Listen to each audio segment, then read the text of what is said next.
Hola, jóvenes, buenas tardes. Hoy vamos a dar inicio a la sesión de clase de la Unidad Didáctica y Técnica de Producción en el tema que muchas veces es de suma importancia cuando se van a realizar proyectos de fabricación o vamos a fabricar elementos de máquinas o mecanismos. Entonces, con respecto al, al material con que debemos fabricar un determinado producto, ¿no? Generalmente cuando nosotros vamos a realizar la compra del material, siempre como mecánico que somos, hay que saber cómo se clasifican generalmente los aceros, ¿no? Que es el principal material que se utiliza en las fabricaciones metalmecánicas. Entonces, esto es de suma importancia. Generalmente, los aceros están determinados respecto a normalización, ¿no? Con respecto a las normas que los clasifican, ¿no? Entonces, si un acero en su especificación, en el primer dígito, que es el que determina la aleación principal con que está compuesto ese material, ¿no? Si es el número 1, eso corresponde al carbono, ¿no? Si va con número 2, es el níquel, ¿no? Si es el número, está denominado como número 3, es níquel más cromo, donde el cromo es el principal aliante, ¿no? Si está determinado por el número 4, quiere decir que hay una aleación ahí con molibdeno, ¿no? Molibdeno. El 5 nos especifica que tenemos cromo, ¿no? El 6 es cromo más vanadio. El 8 es níquel, cromo, molibdeno, que son los principales aliantes al molibdeno, ¿no? El níquel, cromo y molibdeno, principal aliante del níquel, con el número 9, ¿no? Generalmente, si nos damos cuenta que acá no se considera el número 7 generalmente es para, hay aceros que, numerados, por ejemplo, con el primer dígito, con el número 7, generalmente no existe porque estos aceros son resistentes al calor prácticamente y no se fabrican, ¿no? No se fabrican. Ahora, dentro de la codificación, si va con un segundo dígito, la modificación de la aleación principal, por ejemplo, si el primer número ha sido el 1, se sabe que es un acero al carbono. Si el dígito siguiente es el 0, quiere decir que la asignación será 10XX, ¿no? Entonces quiere decir que se trata de un acero ordinario, sin agregados ni modificaciones, ¿no? Si la designación es 10XX, se trata de un acero ordinario sin agregados ni modificaciones. Si el segundo dígito es 1, la designación es 11X, significa que se trata de un acero, ¿no? Sulfurado. Es decir, se le añadió el azufre para hacerlo más maquinable a este acero, ¿no? Si se trata de un acero ordinario, sin agregados ni modificaciones, ¿no? Si el segundo dígito es 1, la designación es 11XX, ¿no? Esto significa que, hemos dicho, se trata de un acero sulfurado. Si el segundo dígito es el número 3, entonces la designación será 13XX. Significa que se trata de un acero con un agregado de manganeso, ¿no? Por ejemplo, si tenemos un acero 1030, quiere decir que el primer dígito es la aleación principal del carbono, ¿no? El segundo dígito es 0, quiere decir que es un acero normal, sin agregados ni aleaciones, ¿no? O sea, quiere decir que no se ha modificado. Y tercer dígito, por ejemplo, acá es 30, quiere decir que son 30 centésimas de porcentaje de carbono, ¿no? Entonces, ¿esto qué quiere decir? Que un acero 1030, ¿no? El primer dígito nos indica que es una aleación principal de carbono, ¿no? El segundo dígito me indica que no tiene ningún agregado ni modificaciones. Y el 30, ¿no? Me indica que es el 30% de porcentaje de carbono, ¿no? En algunos aceros al cromo de alto carbono hay números de 5 dígitos, donde los tres últimos nos dan el porcentaje de carbono. Como en mecánica todo generalmente está normalizado, y con respecto a este tipo de materiales también encontramos normas ISO, normas ASA, normas DIN, normas, ¿no? En este caso las normas ASTM, que es bastante conocido en la fabricación de materiales, en la industria metalmecánica. Entonces, vamos a especificar las normas ASTM para aceros estructurales, ¿no? Entonces, la norma ASTM es la norma de la Sociedad Americana para el Ensayo de Materiales, ¿no? ¿No? En inglés sería American Standard for Testing and Materials, ¿no? Esto nos establece la designación de los materiales de acuerdo a su aplicación específica, quiere decir para el uso, ¿no? Para la construcción, fabricación de dispositivos médicos, aplicaciones eléctricas, magnéticas, etcétera, ¿no? Para diferentes usos. La norma ASTM generalmente es la norma más utilizada internacionalmente para designar y regular la calidad de aceros de construcción y estructurales, que comercialmente se ofrecen como productos terminados laminados, ¿no? Que pueden ser en barras de construcción, pueden ser corrugados y lisos, ¿no? Perfiles pesados, livianos y medianos, y planchas y bandas, ¿no? Las especificaciones estándar dadas por esta norma son para aceros estructurales al carbono y aceros estructurales, ¿no? HSLA, ¿no? High Strength Low Alloy, ¿no? Es decir, para aceros de alta resistencia y baja, ¿no? Y baja dureza, ¿no? Entonces, la norma garantiza básicamente propiedades mecánicas mínimas y soldabilidad de los aceros, dado que el uso de estos generalmente está orientado a la industria de la construcción y de estructuras metálicas diversas, ¿no? Donde las uniones generalmente pueden ser o son remachadas, empernadas y soldadas, ¿no? Que son los tipos de uniones que se utilizan en el montaje de estos tipos de estructuras metálicas de acero, ¿no? A efecto de garantizar sus propiedades mecánicas, establece valores mínimos del acero, donde generalmente el límite de fluencia, o sea que el grado de resistencia a la tracción, el alargamiento y el doblado, ¿no?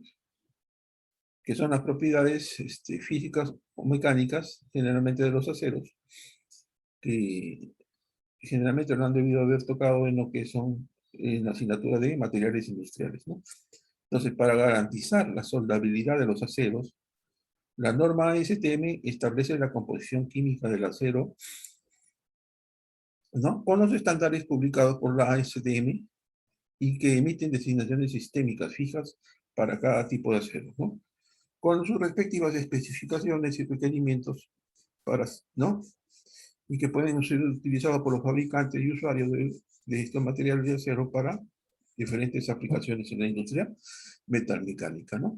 Los estándares para cada designación o código de ASTM o de un acero en particular, luego de su adopción original, son revisados con cierta frecuencia y sus modificaciones son publicadas anualmente en el libro anual de los estándares de ASTM, incluyendo estos cambios de editorial también, ¿no? Entonces, la designación de las normas ASTM de aceros estructurales, en este sistema generalmente la estructura de codificación de los aceros se efectúa de la siguiente forma. La ASTM, ¿no? La Sociedad Americana de Normalizado de los Materiales, generalmente utiliza ciertos códigos, ¿no? Y generalmente estos están dados en el sistema inglés y en el sistema métrico, ¿no? El grado del acero, que es el límite de fluencia mínimo, ¿no? El año de adopción de la norma y la última revisión de la norma que se está usando, ¿no? Generalmente la designación de las normas ASTM, ¿no? De aceros al carbono, de uso estructural o de un solo grado, ¿no? Tenemos una ASTM A36, A36M-96A, ¿no? ¿Qué nos especifica esto? ¿No? El código ASTM en el sistema inglés A36 nos da el grado del acero con respecto a su límite de fluencia mínimo, ¿no? Que son 36 KSI, ¿no? El código ASTM en el sistema métrico está especificado por A36M, ¿no? Esto está en el sistema métrico, ¿no? En el sistema inglés solamente es A36. En el sistema métrico, la norma STM nos especifica que es un acero A36M, ¿no? Y que ha sido este valor dado en la segunda revisión, ¿no? En el año 96, ¿no? Que ha sido la última revisión de estas normas. Es el mismo tipo de acero estructural. Por ejemplo, tenemos los ángulos de alta resistencia, tenemos un A572 G50, ¿no? Este tipo de acero es fabricado por Aceros Arequipa, siderúrgica, ¿no? Y su denominación es LA572, ¿no?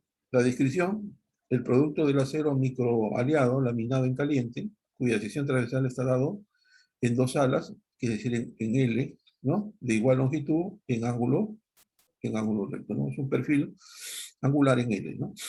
Usos: en la fabricación de estructuras de acero de alta resistencia y de poco peso, tales como torres de transmisión, vigas, viguetas, pórticos de celosía. También se utilizan en plantas industriales, en almacenes, en techados de grandes luces, en la industria naval y en carrocerías, ¿no? Entonces, la norma técnica ASTM A 572 grados 50, ¿no? Generalmente se produce en longitudes de 6 metros y se suministra en paquetones de 4 toneladas, ¿no? Los cuales están formados por 4 paquetes de 1 tonelada cada uno, ¿no? Las dimensiones y pesos: acá tenemos las dimensiones en pulgadas. Por ejemplo, acá tenemos 2 por 2 por 3,16, ¿no? Como las alas son iguales, son 2 pulgadas por 2 pulgadas por un espesor del perfil en L de 3,16, ¿no?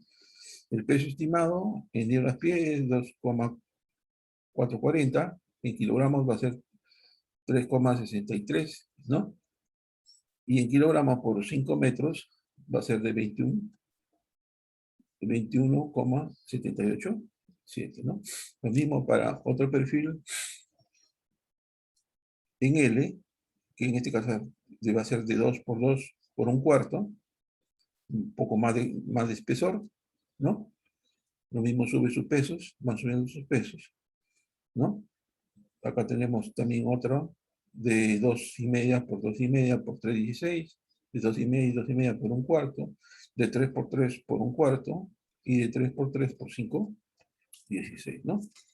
Que son las presentaciones generalmente de los perfiles angulares en el sistema inglés, ¿no? Tenemos también ángulos estructurales A36, ¿no? Tenemos la denominación LA36, que es un producto de acero laminado en caliente, cuya sección transversal está formada por 2 alas de igual longitud en ángulo recto, ¿no? ¿No? Las normas técnicas son la ASTM A36, A36M en el sistema métrico, y la última revisión ha sido en el año 96 de estas normas, ¿no? Entonces, las propiedades mecánicas del ACTM A36, A36M-96, ¿no? Se produce generalmente este producto en longitudes de 6 metros, y se suministra en paquetones de 4 toneladas, ¿no? Los cuales están formados por 4 paquetes de 1 tonelada cada uno, ¿no? Y nos dan las dimensiones de fabricación, ¿no? En dimensiones y en pesos, ¿no? Acá tenemos, por ejemplo, de 1,5 por 1,5 por 332, de 1,5 por 1/8, ¿no? Estos son los espesores que van variando, ¿no? Van variando, ¿no? Acá 1/3 por 1/3 por 316, 2 por 2 por 1/8, 2 por 2 por 316, 2 por 2 por 1/4, ¿no?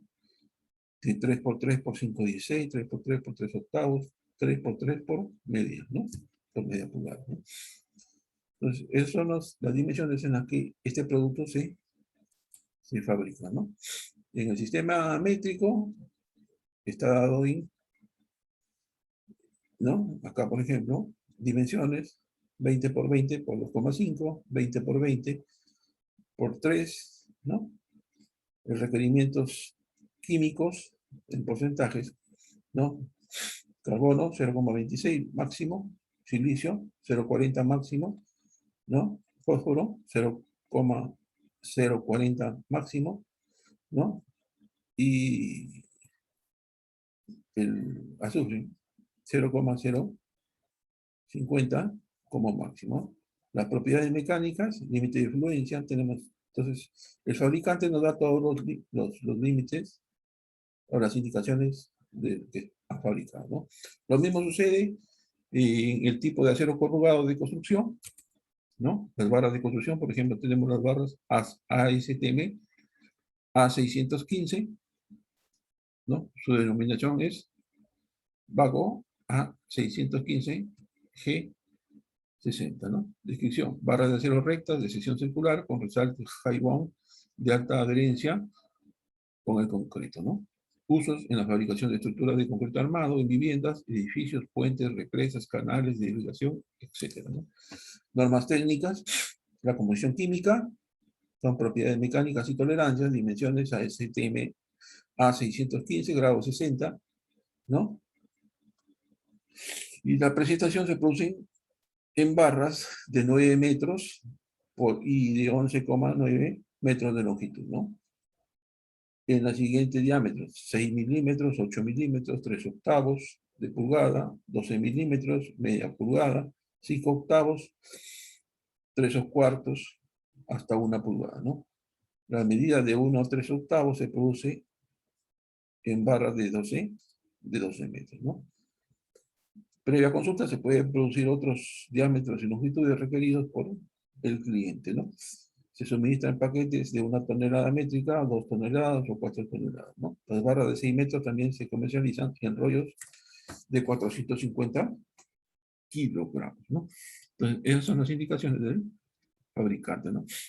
Entonces, acá tenemos barras de construcción, ASTM 615, dimensiones y pesos nominales, las dimensiones del diámetro de la barra en pulgadas y en milímetros: 6 milímetros, 8 milímetros, 3/8, media pulgada, 5/8, 3/4, 1 y 1/3/8, ¿no? Y acá tenemos la sección de la barra, o el área de la sección. Tenemos el perímetro, tenemos el peso, kilogramos por metro, y las alturas de los resaltes, que son milímetros por, ¿no?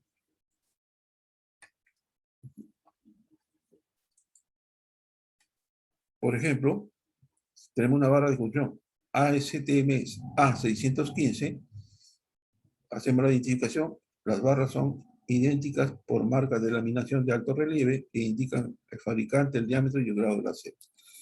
Por ejemplo, acá tenemos la marca, Aceros Arequipa, tenemos el diámetro de la barra, de media, ¿no? Y el grado de la norma ASTM 615, que es 60, ¿no? Entonces, esto viene grabado en la barra de construcción, ¿no? En el fierro corrugado viene grabado, siempre viene una marca, si ustedes se dan cuenta en la barrita, ¿no? Viene el logo del fabricante, viene el diámetro de media pulgada y el grado de 60, ¿no? Las barras de construcción, por ejemplo, acá tenemos otro tipo de barras, ASTM A706, ¿no? Entonces, esta es una, en normas ASTM A706-G60, es una barra de acero microaliado de alta ductibilidad, rectas de sección circular, con resaltes high-bond de alta adherencia con el concreto, ¿no? Los usos que se especifican para este tipo de barras de fierro corrugado, ¿no? Se usa como refuerzo para concreto armado en estructuras sismoresistentes y donde se requiere el soldado de las estructuras. La norma técnica, ¿no? Su composición química, propiedades mecánicas y tolerancias dimensionales, ¿no? Para este tipo de, ¿no? Barra de acero corrugado, ASTM A706 grado 60-96B, ¿no? Presentación se producen barras de 9 metros de longitud, diámetro de 5 octavos, 3 cuartos y 1 pulgada, y previo acuerdo se puede producir desde 4,5 metros hasta 12 metros, ¿no? Se suministran paquetes de 2 toneladas y de 4 toneladas. Con todas estas especificaciones están dadas por el fabricante, ¿no? Las dimensiones y pesos nominales, tenemos el diámetro de la barra en pulgadas y en milímetros, ¿no? Su composición química, carbono equivalente a 0,055 como máximo para garantizar una buena soldabilidad, y generalmente está dado por esta siguiente fórmula, ¿no? Acá tenemos otra barra de fierro curvado con su especificación técnica. Tenemos la marca o el logo del fabricante, el diámetro de la barra, que en este caso es 5 octavos, la norma 7M706, 706M, ¿no? Y el grado 60, ¿no? Entonces, dice, las barras son identificadas por marcas de laminación en el relieve que indican el fabricante, el diámetro, la norma y el grado del acero. Se le reconoce por la letra W, ¿no?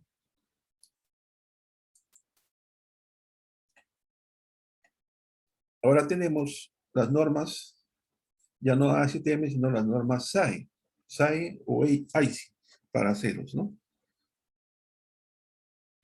Estas normas SAE son las normas americanas, son American Iron and Steel Institute, que son normas americanas de acero, y la clasificación de los aceros según su composición en el sistema SAE o IC, ¿no? La clasificación de los aceros en el sistema SAE, que es el sistema americano, tenemos el contenido del carbono, bajo contenido de carbono, menos de 0,25%, medio, ¿no? Contenido de carbono de 0,25 a 0,55%, y de alto contenido de carbono de 0,55%, ¿no? También tenemos los contenidos de los materiales que se agregan, los materiales aliantes, por ejemplo, para carbonos simples, manganeso máximo 1,65%, ¿no? Y la sumatoria de los aliantes debe dar menor del 5%, ¿no? De baja aleación, de alta aleación, ¿no? Y se codifican todo esto bajo el sistema SAE-IC para aceros grados maquinarios, ¿no? Esta nomenclatura es propia de los aceros de herramientas de aceros inoxidables en el sistema IC, ¿no? Entonces, la norma SAE, que es la Sociedad de Ingenieros Automotrices Americanos, ¿no?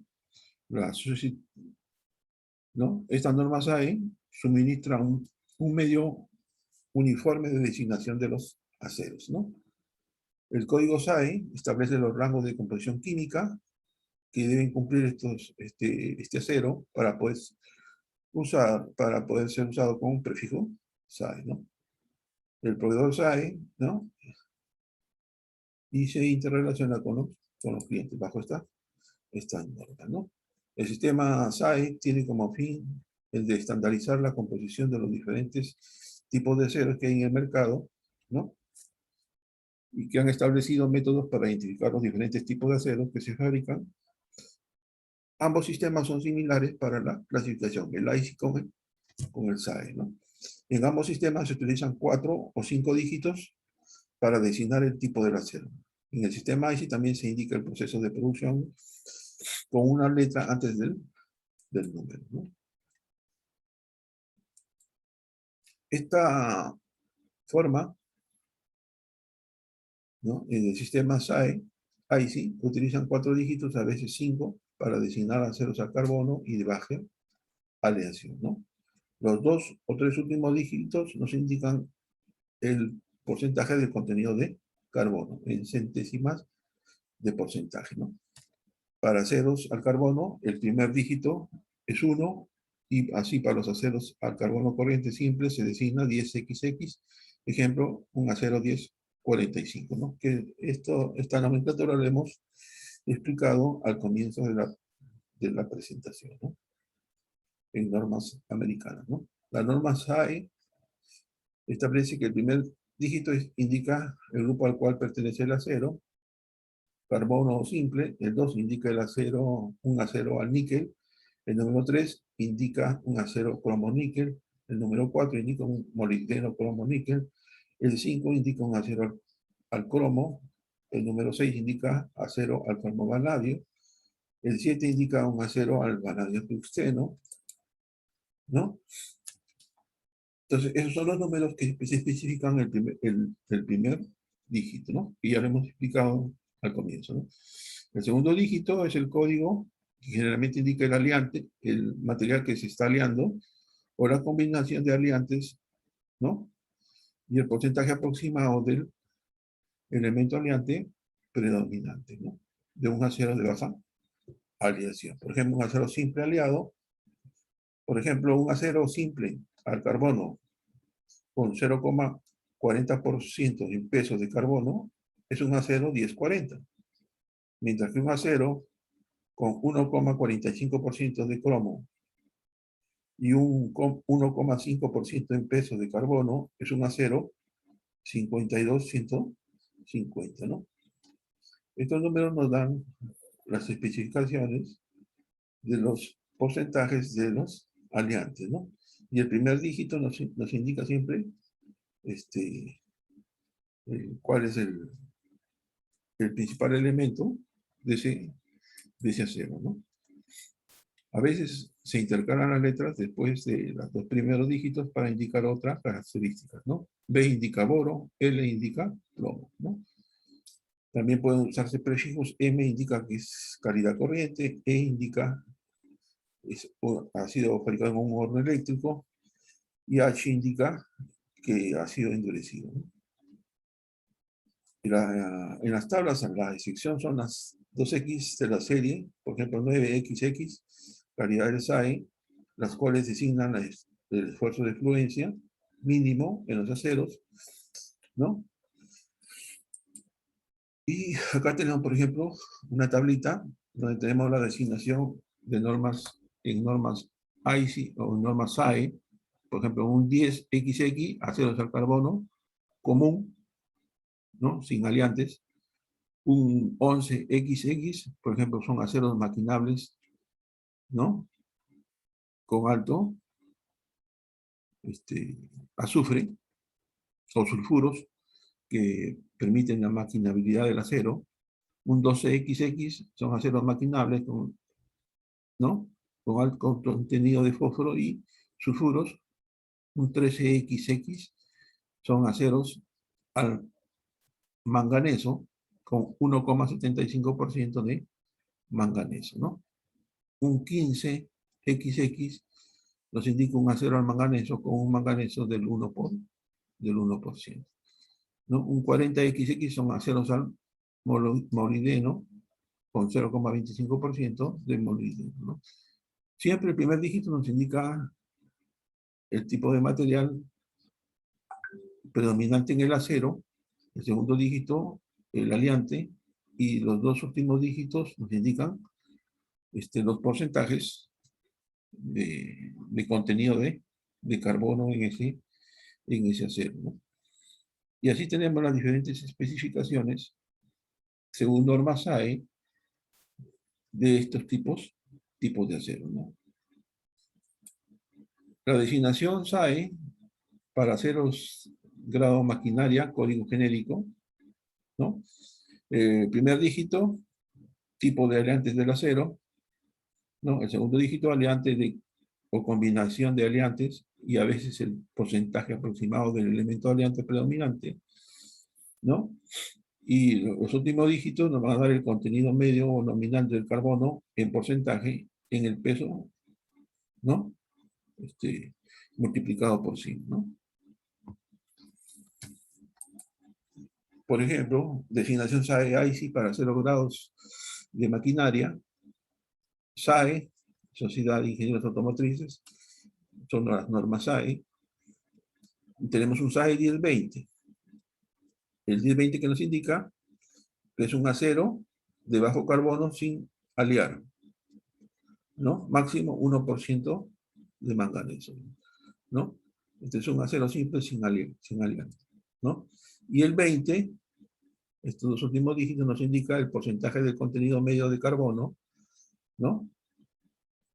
Que va a ser de 0,20, ¿no? Entonces, esta es si ustedes van a comprar acero, pueden decir, quiero un SAE 1020, ¿no? Y entonces ya el fabricante sabe a qué tipo de material se están refiriendo, ¿no? Para eso es la designación, ¿no? La designación SAE para aceros de grado de maquinaria, por ejemplo, un 52-100, ¿no? Entonces, este segundo dígito, esto es un acero al cromo, ¿no? El 2 tiene contenido de carbono cromo, según las especificaciones, ¿no? Y el porcentaje de cromo es de 2% aproximadamente, ¿no? Y el 100 nos indica el porcentaje medio de carbono en esta aleación, ¿no? Entonces, este es un acero al cromo, el 5 nos indica que es un acero donde la lente principal es el cromo, ¿no? Entonces tenemos un SAE 52, sí, ¿no? Designación del SAE también, ¿no? Para acero grado maquinaria, ¿no? En casos especiales dice las letras intermedias para adiciones especiales. Por ejemplo, acá tenemos un acero al cromo, níquel y molibdeno, ¿no? 43B, ¿no? Adiciones especiales de boro, la letra B es el boro, y la B, ¿no? El vanadio, ¿no? Y los dos últimos dígitos nos indican el porcentaje medio nominal del carbono, ¿no? Entonces un 43, B mayúscula, B minus, ¿no? B labial, B dentilabial, XX, ¿no? En conclusión, la norma SAE es la más utilizada internacionalmente para aceros al carbono sin aliar o aceros dulces y de baja aleación, cuya composición química es muy importante para su aplicación en la fabricación de piezas o productos semi-manufacturados, ¿no? Esta norma SAE se complementa con las normas AISI para proporcionar una designación o nomenclatura más completa en los aceros conocidos como SAE AISI, ¿no? Generalmente son normas americanas, ¿no? También tenemos los tipos de aceros inoxidables, ¿no? Los aceros inoxidables también es un material que se utiliza actualmente mucho en lo que son fabricación de todo lo que respecta a material quirúrgico, ¿no? Para los laboratorios, ¿no? Entonces, actualmente se trabaja mucho con esta parte de lo que son los aceros inoxidables, ¿no? Y generalmente las propiedades que demandan son la resistencia a la corrosión, resistencia mecánica y los acabados superficiales, ¿no? Los aceros inoxidables generalmente tienen alta resistencia a la corrosión, ¿no? Donde el elemento clave va a ser el cromo, ¿no? Tenemos el molibdeno, elemento alfageno, mayor influencia del cromo, en el cromo en la resistencia a la corrosión, y tenemos, ¿no? Este elemento, que es el que generalmente incrementa mucho más la resistencia a corrosión en las propiedades mecánicas, es barato, pero de complicada tecnología para adicionarlo al acero, o sea, para hacer la aleación, ¿no? Para los aceros inoxidables, ¿no? ¿Por qué son inoxidables? Los aceros inoxidables son inoxidables porque tienen cromo en una cantidad superior al 10,5% hasta valores del orden del 30%, ¿no? El cromo generalmente es un metal reactivo y que se combina con el oxígeno del aire y, ¿no? Para formar una película sobre el acero inoxidable que los aísla del medio ambiente agresivo, ¿no? Y no se produce la corrosión. Se cree, aunque no por todos los investigadores, que la resistencia a la corrosión de los aceros inoxidables generalmente es el resultado de la presencia de esta fina capa, ¿no? Que permite esta propiedad, ¿no? En la superficie de los aceros, ¿no?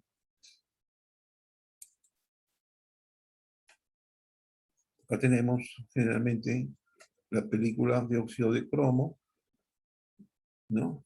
Y el oxígeno que está presente en el medio ambiente se combinan y generan una película que es la que protege al acero inoxidable, ¿no? No permitiendo su corrosión. A esta situación se le denomina pacivación y la película formada es inerte frente a las condiciones oxidantes de la atmósfera terrestre o del medio ambiente, ¿no?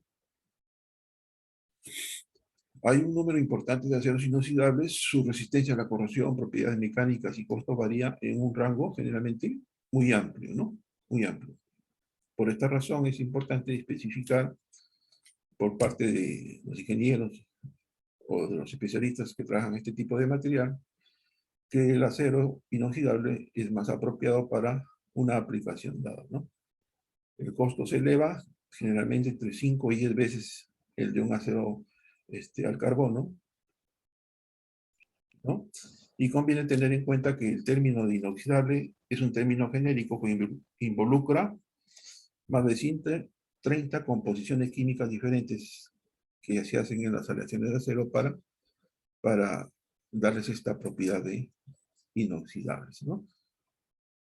Generalmente, ¿cómo se designan los aceros inoxidables? Entre las clasificaciones y sus correspondientes designaciones más consideradas en el campo de los aceros inoxidables se encuentra la norma IC y la norma SAE, que es la que nos hemos estado viendo, y esta normalización está dada por esta clasificación de aceros inoxidables, ¿no? Ferrítico, austenítico, martensítico, dúplex y endurecibles por precipitación, ¿no? Entonces, estas son las diferentes combinaciones que le dan esta cierta propiedad a estos tipos de aceros, ¿no? En esta designación, en las normas SAE o IC, ¿no? Generalmente para aceros inoxidables, lo que más se utiliza son el sistema IC, que utiliza un código de 3 dígitos, a veces seguido de una letra o más letras, ¿no? En el primer dígito nos da una pista de la clase del acero, ¿no? Serie 2XX y 3XX corresponden a aceros austeníticos, ¿no? Austeníticos son aceros de cierta dureza, ¿no? ¿No? Y la serie de 4X incluye aceros ferríticos y martensíticos, ¿no? Aparte de esto, no hay más lógica que en el sistema de codificación de este tipo de acero, ¿no? Donde el segundo y tercer dígito nos están relacionando a la composición y siguen una secuencia. Por ejemplo, tenemos un acero 430, 446, que son ferríticos, mientras que el 431 y 449 son martensíticos, ¿no? Cuando hablamos de ferríticos y martensíticos, nos referimos a la estructura cristalina del acero que ha sido modificada por el mayor o menor contenido de carbono, ¿no? Si lo han visto esto en el diagrama hierro-carbono en cursos de materiales industriales, me podrán entender, ¿no? Las letras del sufijo generalmente pueden indicar la presencia de un elemento adicional o indicar alguna característica en especial. Y tenemos la nomenclatura de los aceros, ¿no? IC para que se determinan para aceros inoxidables, ¿no? ¿No? Acá tenemos, por ejemplo, clase aceros inoxidables, clase martensítico, clasificación en IC, serie 400, ¿no? Y especificaciones pueden ser 410, 420, 431, 409, 430 y 434, ¿no? Para aceros austeníticos, su clasificación en normas IC son series de 200 y 300, y que se pueden especificar, por ejemplo, un 304, un 304L, un 321, un 316, ¿no? ¿No? Y para lo que se utiliza para, ¿no? Como endurecibles por precipitación, se usa generalmente nombres comerciales, ¿no? Que están dados acá, por ejemplo, un 329, un 2205 o un 17-4PM, ¿no? Que son especificaciones generalmente comerciales para ese tipo de aceros inoxidables, ¿no? La designación IC para aceros inoxidables, el primer código, ¿no? El primer código, este es el grado, el grupo o serie al que pertenece, pueden ser austeníticos, 263, ferríticos y martensíticos, 4, ¿no? Tipo dentro del grupo, números arbitrarios establecidos por IC, y el sufijo opcional para expresar la modificación de algunos tipos, como elementos adicionales o características especiales que se encuentran generalmente en tablas de la especificación de los fabricantes. Otro tipo de acero que es también importante en la construcción de elementos de máquinas es el acero de herramientas. El acero de herramientas generalmente se caracteriza porque son esenciales para la transformación de otros aceros y materiales de ingeniería, ¿no? Por ejemplo, tenemos las cuchillas carburadas, ¿no? O las cuchillas que utilizamos como herramienta de corte en el torno, en el fresado, ¿no? Entonces, estos también tienen mayor dureza, o deben tener mayor dureza, resistencia, ya sea en caliente, o resistencias al desgaste, y deben ser tenaces, ¿no? Que son propiedades mecánicas de los materiales. Entonces, este tipo de acero de herramientas generalmente se utiliza para fabricación de herramientas, como su nombre lo dice, ¿no? Cuchillas de corte, martillos, limas, ¿no? Y todo lo que utilizamos como herramientas para transformar el acero, un acero más suave en el material que nosotros queremos fabricar, ¿no? Y los altos niveles de elementos de aleación son para mejorar generalmente la temperabilidad, reducir la disociación en el tratamiento térmico, la dureza en caliente, la formación de carburos metálicos, ¿no? Que tengan resistencia generalmente a la abrasión, la tenacidad mejorada, ¿no? Todas estas son propiedades físicas o mecánicas que necesitan los materiales para este tipo de acero de herramientas, ¿no? Los aceros de herramientas, entonces ya es un poco más tediosa su clasificación, pero vale que tengan un conocimiento, ¿no? Categoría de aceros de herramientas, tenemos por ejemplo acá buriles, ¿no? Martillos, herramientas de sujeción, ¿no? Moldes, permanentes, ¿no? Y que necesitan también para, por ejemplo, las brocas, la cuchilla de corte en el torno, las fresas, que son generalmente de altas velocidades, ¿no? De altas velocidades.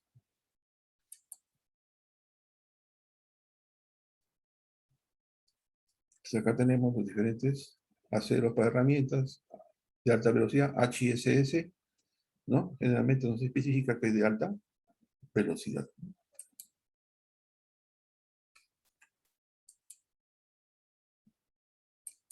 Entonces, estas son herramientas generalmente para mejorar sus propiedades físicas o mecánicas, para lo que van a realizar, generalmente se hacen aleaciones, ¿no? Que puede ser como el wolframio, el vanadio, ¿no? Que van a modificar y le van a dar mejor sus propiedades, ¿no? A los aceros para herramientas, ¿no?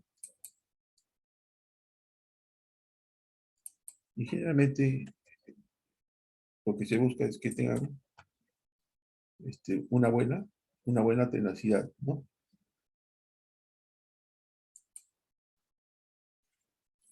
Esto con lo que respecta al conocimiento que debemos tener sobre la nomenclatura y la clasificación de los tipos, generalmente de aceros, que es el principal material que se utiliza para la fabricación de proyectos en metal mecánica, ¿no? En metal mecánica, y que a la hora que uno diseña un proyecto hay que saber seleccionar el tipo de material que va a emplear, ¿no? Y una vez que tengo el tipo de material que voy a emplear, tengo que saber cómo lo voy a comprar ese material, ¿no?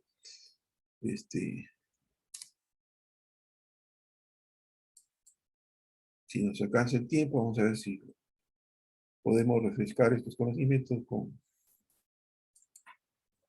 un video para culminar.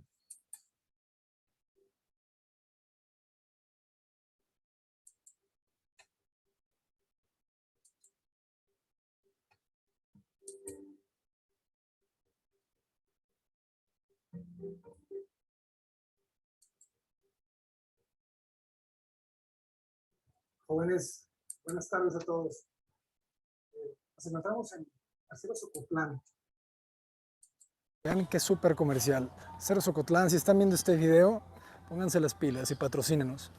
Pero bueno, como me encuentro comprando material, aprovecho para compartirles algo que a mí me hubiera encantado también que me dijeran cuando estaba en la obra, y es conocer qué distintos materiales hay para utilizar para poder construir. Entonces, vale la pena que le echen un ojo, porque entre mayor conocimiento tengan ustedes de los materiales, más posibilidades de generar nuevas combinaciones con ellos pueden ustedes utilizar, ¿no? Conocer. Entonces, vamos poco a poco para que les queden claro algunos de ellos. Fíjense, láminas galvanizadas de distintos calibres. Digo, aquí también venden tejas de fibras de vidrio, pero fíjense, las láminas son muy importantes porque cuando estamos hablando de puertas metálicas, siempre llegamos a las láminas. Entonces, la lámina es la chapa con la que se va a vestir la puerta metálica. Y últimamente cada vez están utilizándose más. ¿Por qué? Porque la madera, al menos en estas...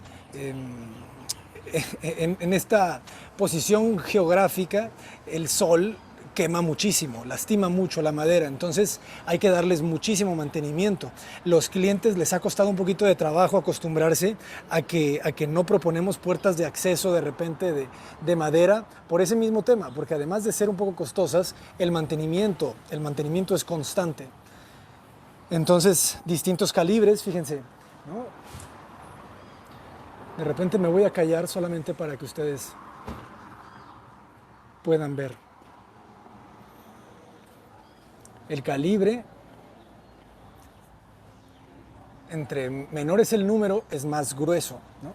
El calibre 22 es una hoja más delgadita que el calibre 10 o el calibre 18. Aquí, más bien, sí, este es calibre 20 y este es calibre 18. Entonces, fíjense el espesor, ¿no? El grosor. Entonces, obviamente, si ustedes quieren hacer una puerta muy fuerte, la lámina la van a usar de un calibre más robusto para que no se doble tan fácil. Porque si ustedes se van a la lámina más delgadita, digo, si la hace un buen herrero, pues puede funcionar, pero si no, tiende a pandearse un poco. Aquí estamos viendo las láminas galvanizadas, acanaladas que se utilizan. Lo vimos en el video de Ecuador, ¿se acuerdan? Acuérdense que aquí arriba va la malla electrosoldada y luego el concreto y se hace la losa. Digo, estas láminas se pueden usar para muchísimas cosas, ¿no? Hace ratito contestaba un comentario de una persona de Chile que hablaba de por qué en Chile el sistema constructivo es mucho más tectónico, más ligero por el tema de los terremotos, y en México es mucho más estereotómico, con muros más pesados, y también hay terremotos, hay zona sísmica, entonces es independiente el sistema constructivo, la tecnología ya nos da para construir de cualquier tipo de arquitectura y que pueda resistir sismos. Fíjense las láminas, ¿no? ¿Cómo le llaman? Perdón, malla desplegable, ¿sí? 3318. Yo acabo de comprar una de estas. Estas mallas nos sirven para cernir arena y hay de distintos grosores. Cuando ustedes estén viendo los enjarres, el enjarre, si lo quieren más fino, tienen que cernir la arena con un diámetro, con un calibre más delgado, ¿no? Perdón, más cerrado que uno abierto. ¿Por qué? Porque en el abierto pasa más el grano, entonces se va a ver más rugoso. Fíjense los rollos.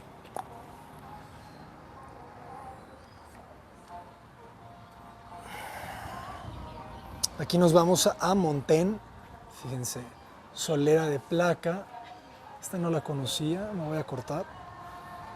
Estos son montenes estructurales, algunos de ellos. Y fíjense las medidas.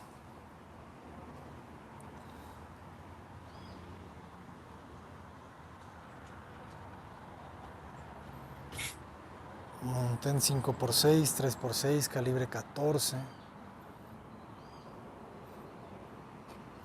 Sería súper interesante ver un video de este tipo, no sé, de un arquitecto. Yo sigo a Chris Precht, si no lo siguen, síganlo, es muy bueno. Él está en Austria. Entonces imagínense un video de Chris Precht en una tienda de materiales allá en Austria. Estaría buenísimo, ¿no? Fíjense, ustedes pueden jugar con los elementos cuadrados, rectangulares, más grandes. Estos ya son PTRs. El PTR es estructural. Nosotros metimos un PTR en la cueva porque no nos gustan las columnas. Entonces de repente los PTRs metálicos te pueden dar unas buenas resistencias y con unas medidas, unas dimensiones más pequeñas que el de una columna de concreto muy robusta que abarca mucho espacio. Entonces fíjense, los PTRs de 4x4, de 3x3, de 2.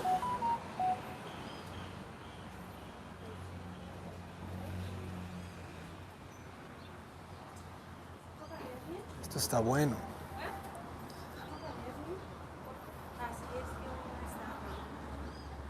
¿Qué tenemos por acá?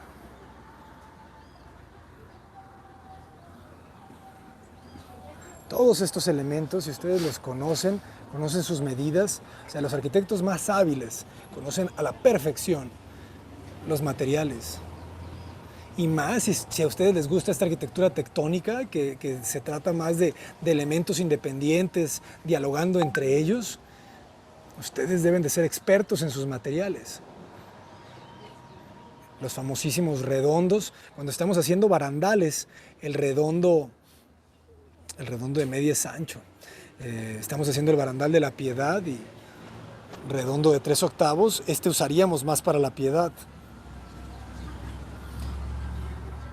La separación entre los barandales, vimos proyectos de los españoles de Pereda Pérez, ¿no? En este edificio de viviendas en Pamplona,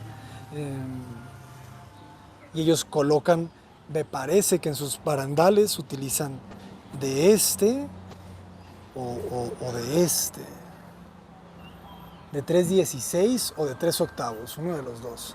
Entonces, cosas tan pequeñitas como esa, como el calibre de un redondo, cambian completamente la apariencia de la arquitectura, del barandal en este caso específico. Estas cosas que yo casi no uso, nada retorcidas, pero estos cuadrados sí, ¿no? Con los cuadrados puedes hacer igual barandales, puedes hacer cercas, puedes hacer muchas cosas.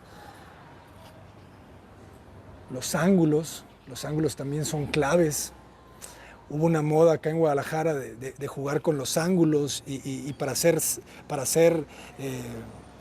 rejas, este tipo cerramientos, jugaban con los ángulos y los daban vueltas para que te dieran imágenes distintas, de opacidades distintas. Entonces, hay muchísimas posibilidades que puedes tener con los ángulos, además de detalles que últimamente se está usando mucho, ventanerías de herrería. Entonces, para hacer ventanerías de herrería necesitan ustedes conocer perfectamente los ángulos para hacer unas herrerías muy finas, tubulares, que es como el PTR, pero mucho más delgado. El PTR es estructural y el tubular me parece que no tanto.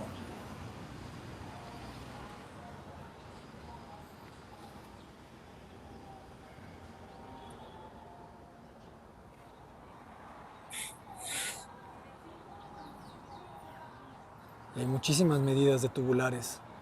Fíjense, estas formas antes se usaban mucho, ¿no? Tubular de 2 por 1, de 3 por 1,5.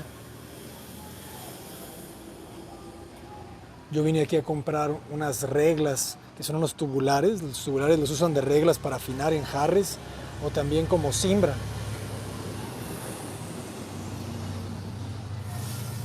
Estas cosas que yo no uso mucho.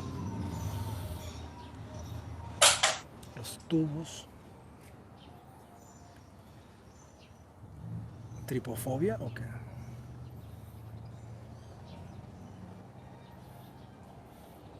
De distintos diámetros. He visto rejas de legorreta con tubulares grandes, anchos, ¿verdad?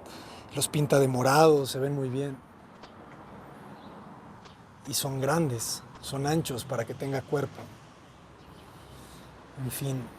Y las soleras, las famosísimas soleras delgaditas. Con las soleras van a hacer ustedes un sinfín de cosas. Fíjense, solera de 3/16, de media, de 3/4, de 1, de 1/4, en fin. Y lo mismo, con las soleras también hacemos barandales.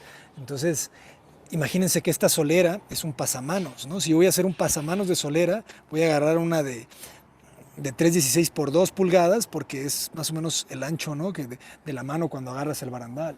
En fin, les digo, las pulgadas, yo tenía una frase que me encantaba repetir en la universidad, que era: la arquitectura se mide en milímetros. Y aquí es donde lo comprueban, ¿no? Milímetros cambian completamente la apariencia de los elementos de la arquitectura. Y ya después nos podríamos ir así hasta el fondo para ver varillas, pero yo creo que esas ustedes ya las conocen. Jóvenes, les mando un gran saludo. Nos vemos pronto. Bueno, vamos a hacer el recorrido un poco rápido para ver los famosísimos Armex. Alambrón. Con el alambrón se arman castillos. Los Armex hay de distintas medidas, ¿no? Para lo que ustedes quieran hacer, de distintos calibres. Aquí tienen todas las varillas. Fíjense estas varillas grandes, ¿no? Varilla del 8. Siempre la varilla en el cuerpo de la varilla dice el nombre, dice el número. Y pues ahí pueden ver todos los distintos calibres y diámetros de Armex que puede haber. Más repetidos, hay cuadrados, hay triangulares.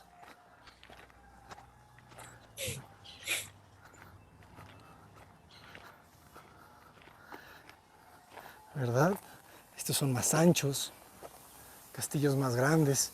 Y luego las vigas, que también las miden por el ancho del patín, me parece. Unas más anchas. Los peraltes, ¿verdad? O por el peralte, no lo sé, no estoy seguro. Por la altura, ¿no? Unas más pequeñas. Aquí están cortándolas. ¿Cómo andamos, maestros? Eso, echándole ganas. Sí, no queda otra. No queda otra. Y ustedes aquí las cortan a como las piden, ¿va? En la medida que usted la requiera. Claro.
Eso. No vayan a creer que las cortan con cegueta, ¿va? Sí, pues es que uno cuando está chavo no tiene ni idea de nada. Muchísimas gracias. Ando cayendo. Estuvo bueno eso. Y así es un día en una tienda de aceros. Nos vemos muy pronto. Soy Abraham Cota Paredes.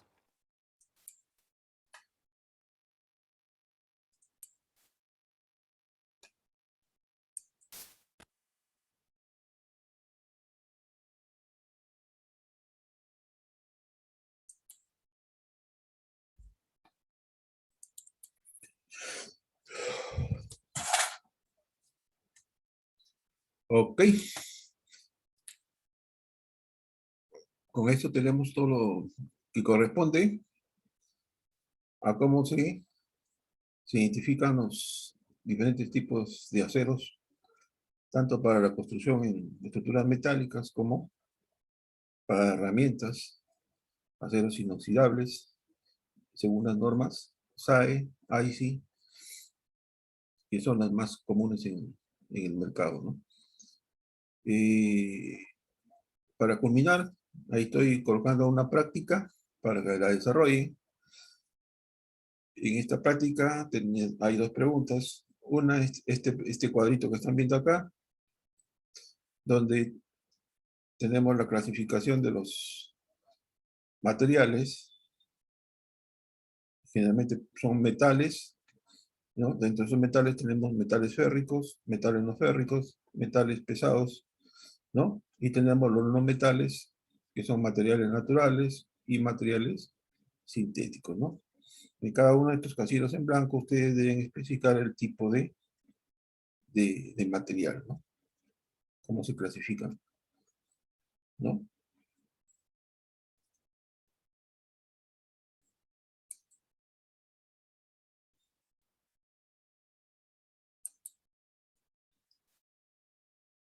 ¿No?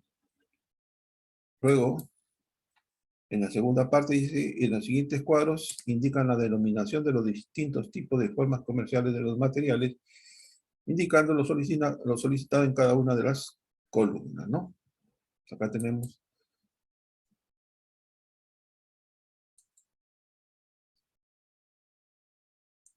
este cuadrito, donde tenemos las diferentes formas de los materiales de acero, ¿no? Cómo se denominan, aspecto, denominación, medida o material, ¿no?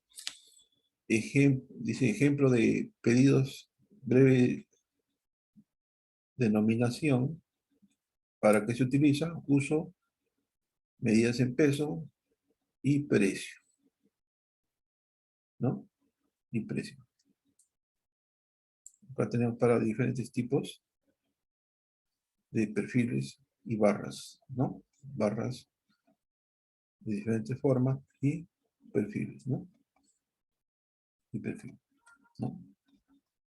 En eso consiste esta práctica para evaluar esta sesión de clase. No sé, ¿alguna pregunta? No, profesor, buenas tardes. Buenas tardes, Valentín. No hay pregunta, ¿no? Correcto. Entonces, con esto vamos a concluir la sesión de clase de hoy día. Mañana nos vemos ya para especificar el proyecto que deberíamos desarrollar en la asignatura. Como quedamos, puede hacer un tornillo de banco, ¿no? Mañana hacemos toda Ya, profesor. la explicación respecto al tornillo de banco, ¿no? Y cómo Ya, profesor. ¿Correcto? Gracias, Valentín, por tu participación. Gracias a usted, profesor. Hasta luego, hasta mañana. Hasta mañana.